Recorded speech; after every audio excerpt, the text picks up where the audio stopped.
Une phrase que j'aimerais bien lire sur Tantine Matin. Les femmes entretiennent le culte du doute et les hommes ne le savent que trop bien.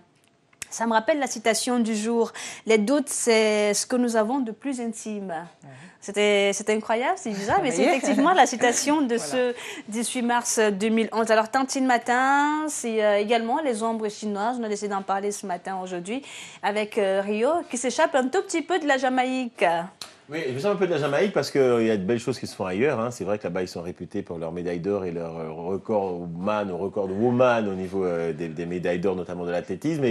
Et on connaissait les ombres chinoises. Et des recherches aussi.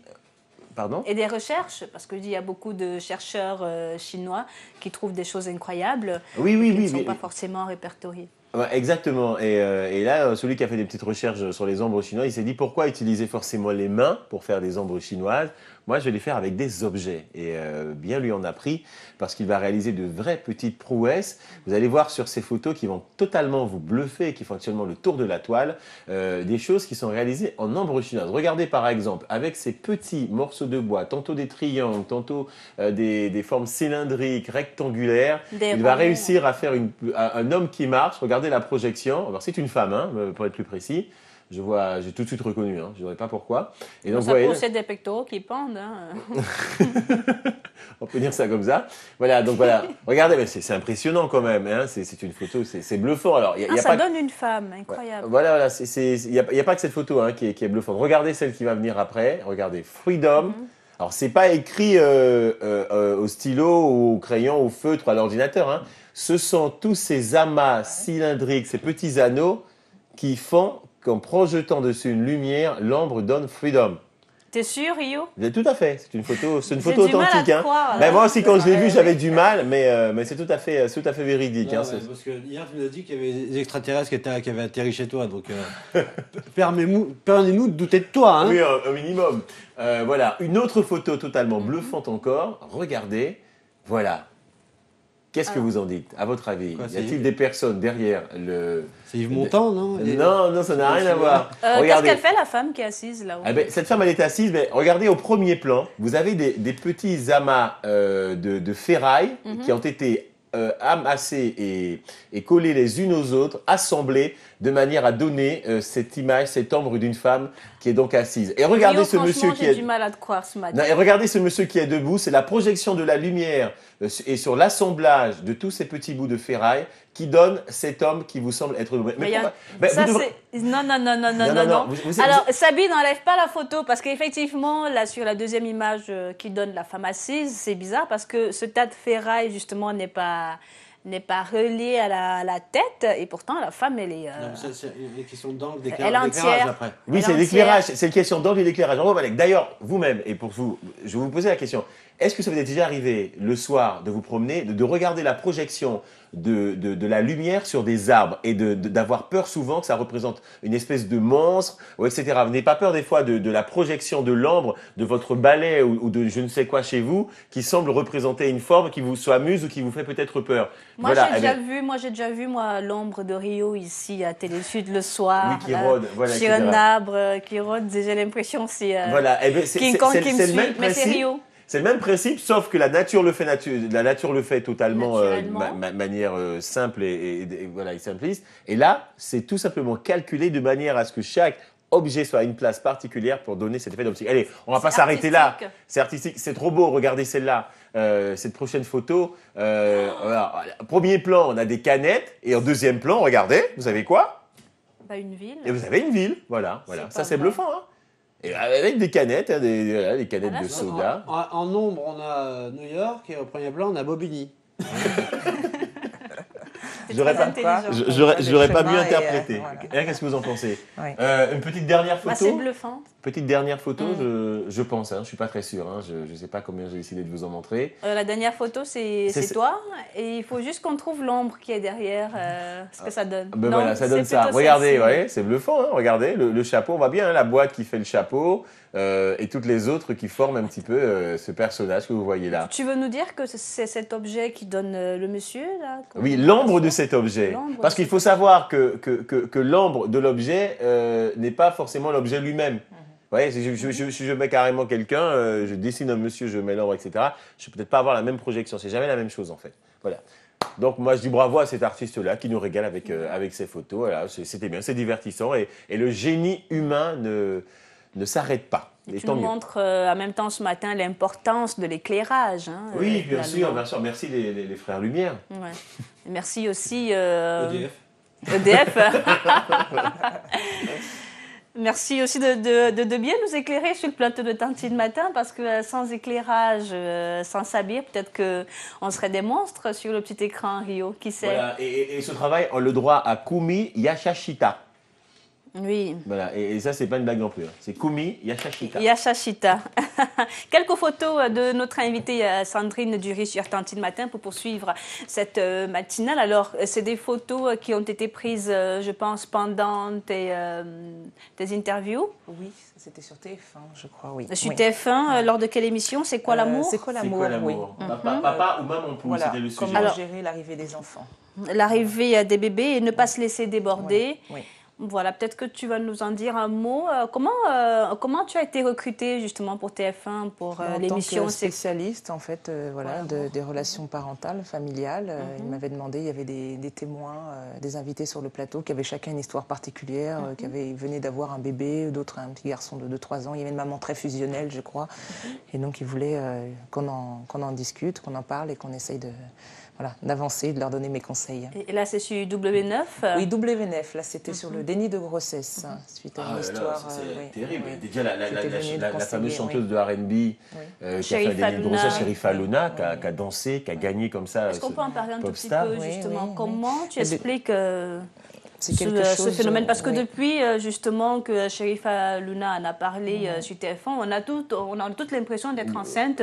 Même quand on a nos règles, on se dit, tiens, peut-être que je vais accoucher demain, qui sait. Même nous, hein, j'ai eu l'impression d'être enceinte à un moment. Alors, qu'est-ce que c'est le déni de grossesse? C'est vraiment très particulier, puisque c'est vrai que, oui, ça reste quand même assez rare. Est-ce qu'on peut expliquer ce que c'est le déni de grossesse? Alors, c'est quand une femme, en fait, est enceinte et puis ne va pas s'en rendre compte. Voilà. Et ce qui est très surprenant, parce que beaucoup de médecins, même des gynécologues, vont parfois ne pas s'en rendre compte eux-mêmes, c'est-à-dire qu'après, sauf si on fait bien sûr des examens médicaux, mais c'est que le corps ne va pas se développer. C'est la puissance justement de l'esprit et de l'inconscient, c'est-à-dire que tant qu'une femme décidera qu'elle n'est pas enceinte, elle peut aller jusqu'à un certain nombre de mois pendant sa grossesse où le corps ne va vraiment pas se développer, où elle va être un petit peu ballonnée, surtout en se disant, voilà, comme une période, pour certaines femmes, bon, j'ai un peu mal au ventre, je suis un peu ballonnée. Et d'un seul coup, quand elle va réaliser, là j'en parlais dans cette émission-là, voilà, elle va voir les gestes de la femme enceinte, le bébé en fait est capable de se mettre le fœtus dans une position où vraiment il n'est pas révélé. Et puis la famille ne va pas s'en rendre compte, c'est vraiment un déni de grossesse qu'on appelle. Voilà. Et est-ce que le bébé a des séquelles après un déni de grossesse? Non, parce que, après, il y a des cas particuliers, mais si la femme continue à s'alimenter normalement, qu'elle ne fait pas du sport à outrance, ou qu'elle ne fait pas des choses dangereuses, ou ne prend pas des substances dangereuses pour sa santé, non, les bébés naissent en pleine forme alors qu'ils ont été ignorés pendant plusieurs mois. C'est impressionnant, hein. Et on n'utilise que 10% de notre cerveau. Ouais. Donc là, c'était sur W9. Il y a également une participation sur France 2 dans l'émission Toute une histoire. Nous connaissons toutes et tous cette émission. J'ai peur de devenir mère.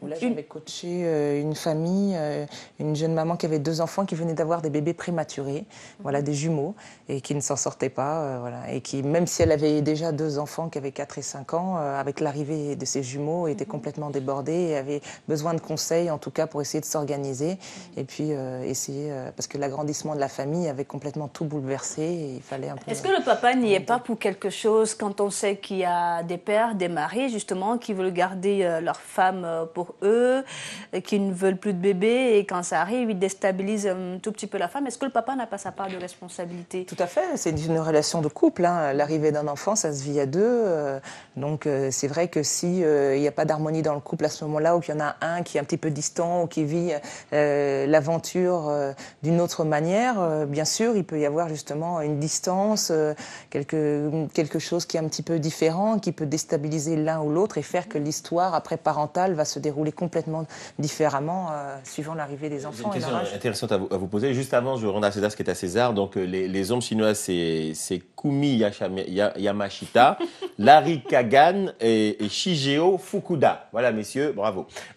Pour revenir à votre rôle de consultante, quand on regarde certaines émissions de télé-réalité, pour ne pas la citer, Confession intime, mais c'est bizarre le français parce qu'en même temps je la cite, et dans cette émission, on voit la psy qui arrive, qui reste quelques minutes, bon, les images sont montées, et puis aussitôt qu'ils sont partis, oh ça y est, oh le grand bonheur, ah les choses qu'on n'avait pas vues. Bon, ça ça a été monté pour la télé, voilà. Donc voilà, c'est un peu comme une publicité. Moi, ce que je veux savoir, peut-on sortir vraiment un jour de la psychanalyse où il faut revenir comme une espèce de traitement tous les 5 ans, tous les 10 ans pour refaire le point, où il y a des personnes que vous avez traitées entre guillemets au travers de ce que vous leur avez dit et qui sont vraiment bien, qui sont vraiment épanouis, qui sont contents, et ça peut durer. Disons que là, à ce moment-là, c'est plus des clés qu'on va donner, des petits indices. Et après, ça va être aux personnes elles-mêmes peut-être de s'en servir, de s'appuyer dessus. Mais c'est vrai que c'est pas magique, c'est pas parce qu'on donne 2-3 conseils que d'un seul coup, du jour au lendemain, tout va bien. Et voilà, qu'on a changé complètement la vie de couple ou de la famille ou les relations qu'il peut y avoir. On donne des clés, on donne des pistes à ce moment-là, donc pour le genre d'émission dont vous me parlez. Oui. Et puis après, c'est vraiment aux personnes, si elles le souhaitent, de continuer en fait ce travail-là, elles peuvent le faire, ou en tout cas de s'appuyer là-dessus, essayer de réfléchir un peu sur elles-mêmes. C'est Il y a des clients, des patients par exemple, qui viennent vous voir et qui vous disent oui, merci beaucoup, franchement, je suis super heureux, je suis épanoui maintenant. Il y a ce bon côté, on ne nous demande pas souvent, il y a des jours qui disent oui, j'ai fait 10 ans de psychanalyse, j'ai fait 15 ans de Est-ce que c'est une psychanalyse. relation qui se poursuit après, Oui, ça arrive, bien sûr. hors cabinet? Qu'on ait des retours, Qui sont heureusement. bien, Voilà, vraiment oui, heureux, ah oui, quoi. oui, qu'on retrouve des patients des années après et qui sont bien, Ça leur a qui sont fait du bien, épanouis. qui vous remercie Voilà, au centuple, oui, hein, parce que voilà. je crois que quand vous débloquez les clés, là, quand vous faites des choses, Tout à fait, oui. c'est un bien fou. Ok. Et on reste dans le registre des collaborations à la télévision. Sur France 5, où vous avez participé donc au thème relation frère-sœur, à l'arrivée d'un petit frère. Voilà. Oui, c'est l'émission Les Maternelles. à C'est parce l'arrivée que d'un bébé. voilà, dans la maternité où j'avais travaillé à mes débuts, on avait mis en place avec l'équipe d'obstétriciens, de sages-femmes, des réunions pour les frères et sœurs aînés à l'arrivée du petit dernier. Donc voilà, où on se regroupait avec les enfants et puis on leur permettait de discuter. Voilà, effectivement, entre frères et sœurs et le petit dernier qui est et qui très puisse enfin choyé. s'exprimer sur l'arrivée du petit frère, dire j'ai pas envie, ou voilà, ou qu'est-ce qui va se passer, est-ce que maman ou papa vont toujours m'aimer autant, surtout quand c'est le deuxième, souvent le premier est un peu couvé, et puis voilà, essayer de comprendre pourquoi, ce que ça va changer dans la vie de famille, et puis même un troisième. Parce que souvent, la place, quand on est au milieu, n'est pas non plus la plus évidente. Donc, c'est vrai que essayer de leur apporter, en tout cas, des petites pistes. Effectivement, il y a des frères et sœurs qui disent souvent, la plupart du temps, je ne suis pas autant aimé que le premier ou que le dernier.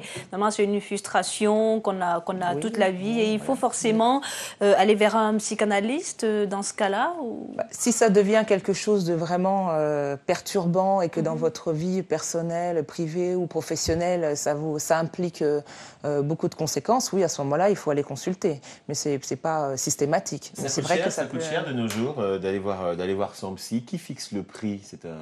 Qui fixe Là, le prix? c'est les honoraires qui sont libres. Les honoraires libres. C'est-à-dire que Voilà, si vous êtes suivant un psy de les star, différentes écoles. si vous êtes psy de star, vous pouvez facturer votre star 2000 € par séance. Après, ça va voir avec la personne. Autant voilà, donc c'est vraiment des horaires libres. Alors, il faut payer un liquide aussi, il y a toujours cette... Oui.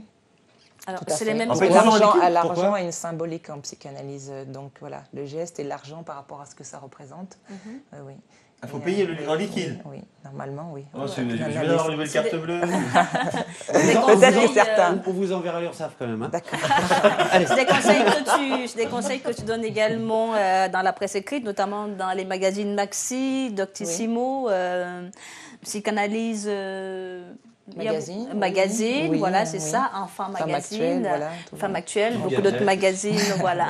C'est Cliff Gadget qui m'a fait. Elle collabore également dans tous ces magazines. Hein. Sandrine Dury, qui est toujours avec nous sur Tantine Matin. Tout à l'heure, elle va nous dire si elle est pour ou contre les doudous, car nous en donnons tous à nos enfants, qui s'attachent vraiment à ces doudous, à ces poupées.